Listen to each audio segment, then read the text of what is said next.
"I can make her walk again," said a mysterious boy, a barefoot orphan with nothing but a stone and a quiet belief. When a millionaire lost all hope after every expert failed to help his paralyzed daughter, the boy appeared. He wasn't a doctor, but the one person who could heal the child. Was he a miracle or a cruel illusion? Find out in today's story, and please let us know where you're listening from. On a cool spring evening in the heart of Freedom Plaza, Philadelphia, the square hummed with life. Street musicians strummed their guitars, children ran between water fountains, and the air was thick with the scent of kettle corn and hot pretzels. Amid this vibrant scene, Richard Blake, a man dressed in an immaculate suit, sat quietly on a weathered bench. His wristwatch sparkled under the fading sun, and his smartphone lay forgotten in his lap. Beside him, in a sleek custom wheelchair, sat his 9-year-old daughter, Sarah Blake. She clutched a worn-out stuffed bunny and stared into space with the haunted eyes of a child who had stopped dreaming. Since the car accident that left her paralyzed, Richard had spared no expense. World-renowned doctors, futuristic therapies, overseas clinics. But all had told him the same thing: she would never walk again. Richard looked at his daughter, a lump forming in his throat. "Time to go, kiddo," he murmured. Then came a voice, "Sir, I can make your daughter walk again." Richard turned, startled, to find a barefoot boy, no older than 8, standing before them. Dirt clung to his torn clothes and his feet were caked in dust, yet his eyes held a quiet conviction beyond his years. The boy's name was Micah Jameson, though he didn't offer it right away. He didn't beg. He didn't offer to sell anything. He just stood there, unwavering. Richard's first instinct was to wave him off. "Do you know how many professionals have told me that's impossible, and you, a kid off the street, think you know more than them?" "I don't need credentials," Micah replied. "I just need your permission." Sarah, eyes wide with curiosity and something else Richard hadn't seen in ages, pure, unfiltered hope, tugged gently at her father's sleeve. "Dad, can we try, please?" Her voice trembled with excitement, not fear, and her grip on his sleeve tightened like she was clinging to possibility itself. Richard froze, startled not by the question, but by the look in her eyes. He looked back at the boy, standing tall despite the dirt and threadbare clothes. Micah didn't flinch. He didn't speak again. He just waited. Richard's instinct screamed at him to say no, to protect Sarah from more heartbreak, to keep her away from illusions. He sighed heavily, his voice thick with hesitation but edged in surrender. 1 hour. That's all you get. 1 hour to try. Under the shade of a jacaranda tree in a quieter corner of the plaza, Micah set to work. He arranged twigs and pebbles in deliberate circles, spread a frayed cloth on the ground, and handed Sarah a small, smooth black stone. "What is this?" Richard asked, watching with narrowed eyes. "It's a reminder," Micah said. "She needs to remember walking, not with her legs yet, but in her mind." Micah knelt before Sarah. "Close your eyes. Feel the wind in your hair. Feel the grass beneath your feet. Imagine running." Tears welled up in Sarah's eyes, gathering so quickly they clung to her lashes like tiny crystals. "I feel something," she said slowly, her voice shaky, almost afraid to believe it. Her fingers clenched the smooth stone tighter. "I think I felt my legs. Just a little, like a ripple under the surface." She opened her eyes, staring down at her legs with newfound focus, as though trying to will the sensation to return. Her whole body was still, but her spirit surged.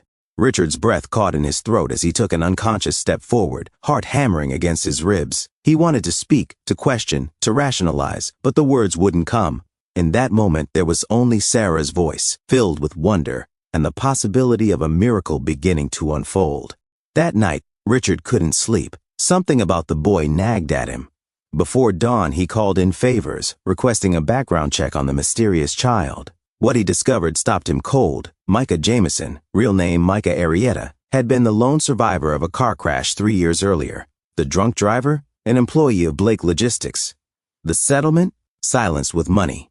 Richard had buried the story to protect his company, to safeguard the empire he had built with calculated decisions and flawless public relations. No one had asked about survivors. No one had mentioned a child. The child had lived. And he had come back, not for revenge, but for something else entirely. Following a lead, Richard ventured into Kensington, to a shack with a sign that read, "Dr. Harold Amos, free rehab." No promises, only gratitude. Dr. Amos, a thin, limping man with silver hair and sharp eyes, greeted him without surprise. "You're Richard Blake." Micah said you'd come? The retired doctor confirmed Micah's story. Paralyzed, abandoned, healed through unconventional therapy and a will of iron. That boy healed himself, Amos said, handing Richard a tattered notebook. I just showed him how to believe again. Back at the mansion, Richard invited Micah to stay. The housekeeper, Janet Cooper, bristled. He's not trained. He's not safe. But Sarah smiled like the sun when Micah arrived. Richard didn't care what anyone said. He stays. A room in the greenhouse was converted into a therapy space. With homemade braces, ropes, and weighted cloth balls, Micah and Sarah began anew. They played. They failed. They tried again. Every small movement became a celebration. Then, one rainy morning, Sarah couldn't move. Sharp pain struck her back. Micah rushed to her side, but Janet called Dr. Crane, who declared, "This ends now." Richard was torn. His daughter was hurting, clearly in physical distress. But there was something in her he hadn't seen in years, a flicker of fight, of life. She wasn't hopeless anymore. Sarah, choking back sobs, clutched his arm and begged, "Don't send him away." Her voice cracked, but her spirit didn't. "Please, Dad, he's helping me. I know he is." Richard stared down at her, heart pounding, a war of logic and emotion raging inside him. He looked at Micah. The boy stood silent, head slightly bowed, waiting without argument. Finally, Richard made a decision. His voice was low but firm. 2 more weeks. Show me progress, or it ends. Micah nodded once, solemn and grateful. Sarah exhaled in relief, gripping the black stone in her palm as though it had just become her anchor in a storm. Dr. Crane and Micah, natural opposites, formed a truce. Together, they blended traditional exercises with Micah's belief-based visualizations. Sarah struggled, but refused to give up. Every session pushed her to her limits, both physically and emotionally. But she pressed forward, driven by Micah's quiet encouragement and her own burning desire to reclaim a part of herself. There was something inside her now, something Micah had awakened, that refused to let her surrender.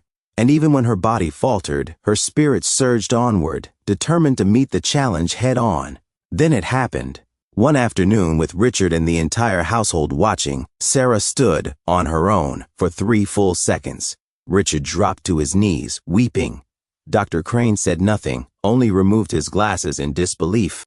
That night, dinner was different. For the first time, Richard invited every servant, every staff member to his table. My daughter walked today. And not because of doctors, because of a boy who believed. Later, in his room, Micah found a legal envelope resting on the edge of his bed, its seal unbroken and his name written in careful script across the front. Inside were adoption papers, real, official documents bearing Richard Blake's signature and the state seal. It didn't feel real. His eyes scanned the pages again and again as if trying to convince himself they weren't a dream. He looked up just as Richard entered the room, his expression soft but serious. "You brought my daughter back to life," Richard said, his voice tight with emotion. "You gave her something no one else could, hope, joy, and strength. You reminded me what it means to fight for someone you love. Now let me give you something in return, a home, a family, a place where you'll never have to survive alone again." Micah accepted, with tears in his eyes.